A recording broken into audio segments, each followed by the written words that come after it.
Okay.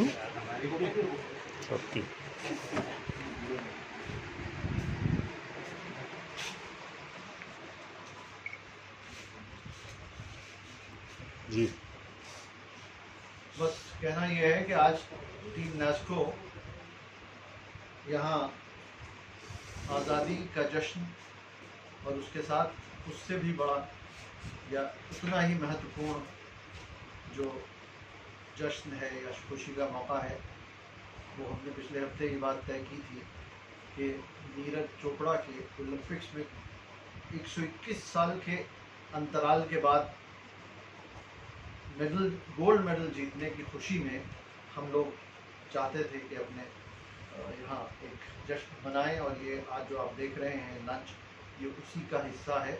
और हम team Nesco इस बात पे बड़ा फख्र महसूस करते हैं कि हमारे मुल्क के एथलीट ने इतना बड़ा काम किया है और हमारे मुल्क की शान बढ़ाई है। साथ ही क्योंकि कल 15 अगस्त था तो हम इसको आज़ादी के पर्व के तौर पर भी देख रहे हैं। तो हमारी तरफ से तमाम हमारे मुल्क के बाशिंदों को, हमारे भारतवासियों को आज़ादी भी शुभकामनाएँ, और नीरज चोपड़ा के इस गोल्ड मेडल जीतने की भी मुबारकबाद हम सब की तरफ से सबको। और जय हिंद। जय हिंद।